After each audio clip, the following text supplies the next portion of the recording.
శ్రీమాత్రే నమ. జయ గురు దత్తాత్రేయ నమ. ఈ వీడియోలో మనం మకర రాశి వారికి 2025వ సంవత్సరం మే నెల మాస ఫలితాలు పరిశీలిద్దాం.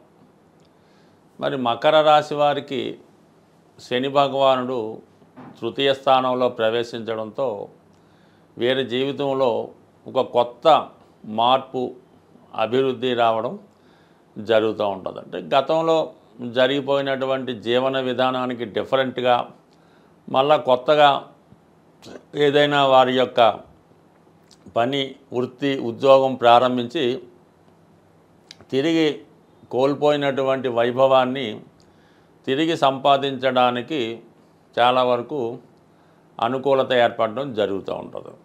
ముఖ్యంగా శుక్రుడు, మరి శుక్రుడి రాశి వారికి యోగకారకుడు, పంచమ దశమాధిపతిగా తృతీయ స్థానంలో ఉచ్చ పొందుతూ మరి శని గ్రహంతో కలిసి ఇంచుమించుగా ఈ నెలంతా ప్రయాణించడం జరుగుతూ ఉంటుంది. దానివల్ల ఏంటంటే లగ్న దశమాధిపతుల కలయిక వల్ల ఏమవుతుందంటే ఉద్యోగ విషయంలో అభివృద్ధి ఏర్పడుతుంది. కొత్త ఉద్యోగ ప్రయత్నాలు ఫలిస్తాయి. మీ కుటుంబంలో ఉన్నటువంటి స్త్రీలకి ఉద్యోగ అవకాశాలు కానీ ఉపాధి అవకాశాలు కానీ రావడం జరుగుతుంది. వ్యక్తిగతంగా మీరు స్త్రీ అయి ఉంటే ఇంకా అది మిగతా వాళ్ళకన్నా చాలా అత్యధికంగా పదవి రావడం, అభివృద్ధి కలగడం జరుగుతూ ఉంటుంది. అలాగే స్త్రీలకి అంటే మగవారికి కూడా వివాహ ప్రయత్నాలు ఫలిస్తాయి.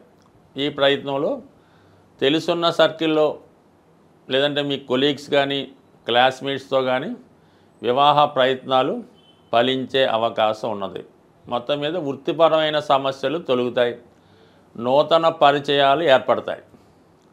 ఇక పంచమాధిపతిగా పూర్వపుణ్యస్థానం శుక్రుడు కూడా ఈ శని భగవానుతో కలియడం వల్ల మీలో ఉన్నటువంటి టాలెంట్కి అంటే మీరు ఏ రంగంలో ఉన్న ఒక నటన, నాట్యం, మ్యూజిక్, రికార్డింగు ఎందులో ఉన్న మీ యొక్క క్వాలిఫికేషన్కి తగ్గట్టుగా ఏదో ఒక అవకాశం కానీ పదవి కానీ ప్రోత్సాహం కానీ లభించే అవకాశం ఉంది. ఇది ఎక్కువగా రాహు ఎక్కడైనా ఉన్నప్పుడు అది సాఫ్ట్వేర్ రంగం కానీ సినిమా ఇండస్ట్రీ కానీ కంప్యూటర్కు సంబంధించింది ఏ విద్య అయినా సరే మీకు అవకాశంగా ఉండే అవకాశం ఉంది. అంటే ఫైనల్గా ఏదైనా మీకు ఎందులో ప్రవేశం ఉన్నా ఆ రంగంలో మీరు ప్రవేశించి ఇంకా అభివృద్ధి చెందుతూ మిమ్మల్ని మీరు రుజువు చేసుకునే సమయం అన్నది ఇప్పుడు ఉన్నది. అందువలన గతంలోలాగా ప్రతిదాన్ని పక్కన పెట్టి తర్వాత చూద్దాం అనుకుండా ప్రస్తుతం మీరు సిన్సియర్గా ప్రయత్నం చేసి 1-2 సార్లు ప్రయత్నం చేస్తే 100% మీ యొక్క అర్హతకు తగినటువంటి హోదా, ఉపాధి లభించే అవకాశం ఉన్నది. దాని తర్వాత రాహు కాబట్టి సరే కొంత ఎక్కువ ఆశ ఉన్నప్పుడు కూడా అది నెరవేరే అవకాశం ఉంది. దాని తర్వాత ఇంచుమించుగా ఈ రాహు కూడా ఈ 18వ తారీఖున మరి వక్ర గమనంలోకి 2వ స్థానంలోకి రావడం జరుగుతుంది. అంటే కుటుంబ స్థానంలోకి రావడం జరుగుతుంది. కాబట్టి కంపల్సరీగా మీరు కుటుంబానికి దూరంగా వెళ్ళవలసి ఉంటుంది. అంటే అది ఉద్యోగరీత్యా ఏదైనా ఒక కమర్షియల్ సిటీకో ఒక బాగా పేరున్నటువంటి పట్టణానికో మైగ్రేట్ అయ్యి అక్కడ మీ విధి నిర్వహణ చేయవలసి ఉంటుంది. సో ఏదైనా కొన్ని పరిశ్రమలకి కొన్ని బాగా ఫేమస్ అయి ఉంటాయి.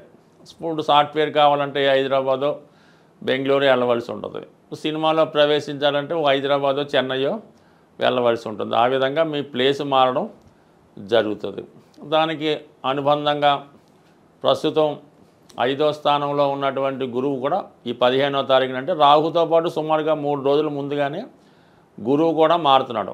గురువు 6వ స్థానానికి రావడం జరుగుతుంది. 6లోకి వచ్చిన గురువు ఏం చేస్తాడు, 2, 6, 10 స్థానాలు యాక్టివేట్ చేస్తే ఉద్యోగం మీద ఎక్కువ ఫోకస్ చేయడం జరుగుతుంది. ఉద్యోగపరంగా ఉన్నటువంటి చిన్న చిన్న సమస్యల పరిష్కారానికి అవకాశం ఉంటుంది. ఈ విధంగా ఈ రాహువు ప్లస్ గురువు కలయితో మీరు మళ్ళీ మీ కొత్త ఉపాధి అవకాశాలు, కొత్త సంపాదన అంటే ఆదాయం కూడా చాలా ఎక్కువగా పెరుగుతుంది.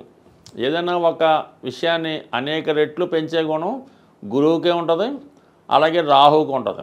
ఇద్దరికీ కూడా పంచమ భాగ్య దృష్టిలు ఉంటాయి. కాబట్టి ఇద్దరు కూడా ఒక విధంగా శుభాన్ని కలగజేస్తూ ఉంటారు. అయితే గురువిచ్చే శుభాలు చాలా ఆస్పీష్గా ఉంటే రాహు ఇచ్చినవి కొద్దిగా కల్తీతో కూడుకున్నవి, కొద్దిగా అక్రమంగా ఉన్నవి ఉంటుంటాయి. బట్ ఏదైనా అది మనం ఉపయోగించే స్థాయిని బట్టి ఉంటుంది కాబట్టి ఇప్పుడు చెప్పొచ్చేదంటే ఇక్కడ రాహు హ్యాండ్ కూడా ఉంది కాబట్టి కొద్దిగా ప్రతిభ ఉన్న ఏదో ఒక డాక్యుమెంటో ఏదో రికార్డ్సో మొత్తం మీద అన్నీ కలిపి సృష్టించి మీకు అర్హత ఉన్నా లేకపోయినా దాంట్లో ప్రవేశించడానికి మరి రాహు కూడా సహకరిస్తాడు కాబట్టి కొత్త ఉపాధి అవకాశాలు లభిస్తాయి. దాని మీద ఎక్కువ దృష్టి పెట్టండి. అటు రాహు అటు గురువు మార్పుతో కొత్త ఉద్యోగ ప్రయత్నాలు ఫలిస్తాయి. ఇక మిగిలింది ఏకంగా ఒక కుజగ్రహం, సప్తమ స్థానంలో కుజగ్రహం, రెండో స్థానంలో రాహు. ఇది కుటుంబ విషయాలు కొద్ది ఇబ్బంది పెడుతూ ఉంటుంది. భార్యాభర్తల మధ్య గ్యాప్ రావచ్చు. ఎవరో ఒకరికి దూర ప్రాంతంలో ఉద్యోగం, వేరే చోట ఉద్యోగం రావడం వల్ల భార్యాభర్తల మధ్య ఫిజికల్ రిలేషన్ తగ్గే అవకాశం ఉంది.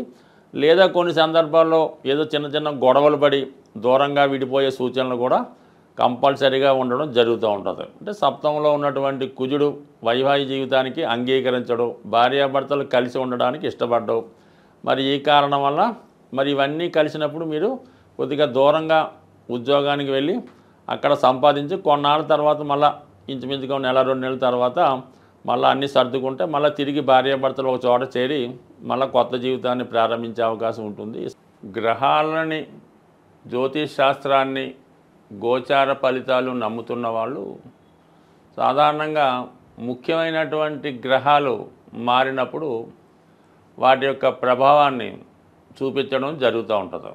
అందువలన ఏదైనా గ్రహం మారినప్పుడు ఆ గ్రహానికి సంబంధించినటువంటి పరిహారం చేసుకుంటే అది మనకి అనుకూలంగా మారడం జరుగుతూ ఉంటుంది. ఇప్పుడు ముఖ్యంగా 18 నెలలకి ఒకసారి మారే రాహుకేతువులు ఈ నెలలో మారడం జరిగింది.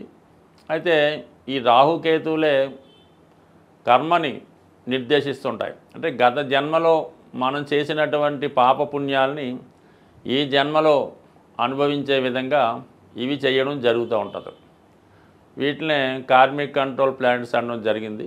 మరి ఈ రాహుకేతు మారినప్పుడల్లా ఏదో ఒకటి ప్రతివాడి జీవితంలో మంచి కానీ చెడు కానీ జరుగుతూ ఉంటుంది.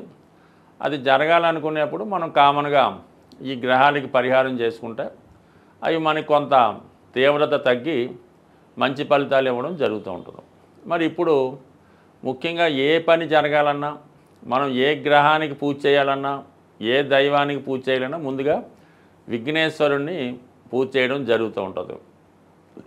కేతువు యొక్క ఆది దైవం విఘ్నేశ్వరుడు అవటం వల్ల మరి ఈ నెలలో మీరు కంపల్సరిగా అది సంకష్ట చతుర్థి రోజు కానీ లేదంటే మరి కేతువు సింహరాశిలో ప్రవేశించాడు కాబట్టి ఆదివారం రోజు విఘ్నేశ్వరుడి యొక్క ఆలయంలో వినాయకుడిని విధి విధానంగా గరికతో అర్చించి మన ఎండు ద్రాక్షపళ్ళు అంటే ఎండు ఖర్జూరం కానీ కిస్మిస్ లాంటివి కానీ మరి స్వామికి నైవేద్యంగా పెట్టి అక్కడ ఉన్నటువంటి భక్తులకి పంచిపెట్టడం వల్ల కేతుగ్రహ అనుగ్రహం లభించే అవకాశం ఉంది.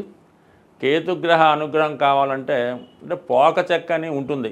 అది కామన్గా ఈ పాన్ సంబంధించిన వాళ్ళు తెలుస్తూ ఉంటుంది.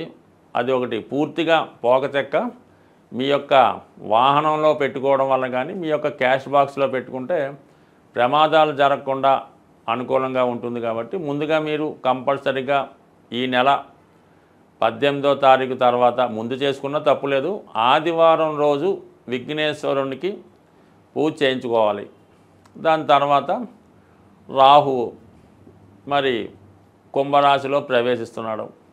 అందుకని రాహు యొక్క అనుగ్రహం కోసం కనకదుర్గ అమ్మవారు శనివారం రోజు కనకదుర్గ అమ్మవారి ఆలయంలో అమ్మవారి కుంకుమర్చన చేసి ఒక నిమ్మకాయల దండ సమర్పించి 18 సార్లు ప్రదక్షిణ చేసి వీలైతే పొలగం నైవేద్యంగా పెట్టి అమ్మవారి ప్రసాదంగా పంచిపెట్టినా పర్లేదు. వీలు లేని వారు కేవలం దర్శనం చేసుకొని 18 ప్రదక్షిణలు చేయడం వల్ల సరిపోతుంది.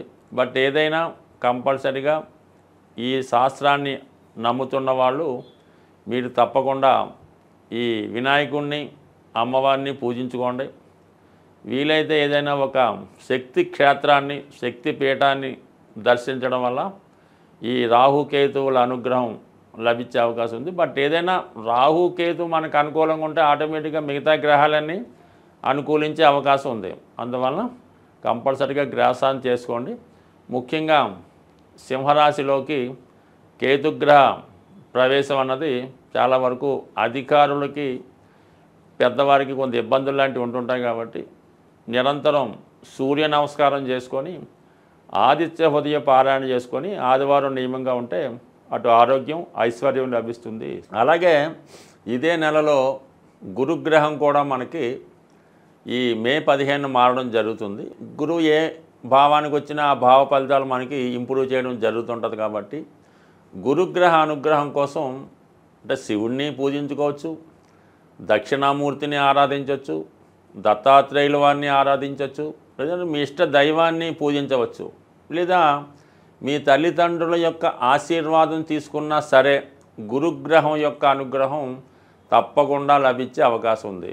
ఏదైనా చాలా కాలంగా తీవ్రమైనటువంటి ఇబ్బందుల్లో పడుతున్నాం, ఏ విధంగా కూడా మనకి దారి లేదు అనుకున్న వాళ్ళు మరి ఈ నెలలో ఒక అద్భుతమైన రెమెడీ ఏంటంటే ఏదైనా మీకు దగ్గరలో ఉన్నటువంటి గోశాలని దర్శించి మీ యొక్క వెయిట్ మీరెంత బరువు ఉన్నారో అంత బరువు ఉన్నటువంటి వెయిట్ చూసుకోండి. మీరు ఒక 80 కేజీలు ఉన్నారనుకోండి, 80 కేజీలు ఎండుగడ్డి కానీ పచ్చగడ్డి కానీ దాని ఖరీదు ఆ గోశాలలో డొనేట్ చేయవలసి ఉంటుంది.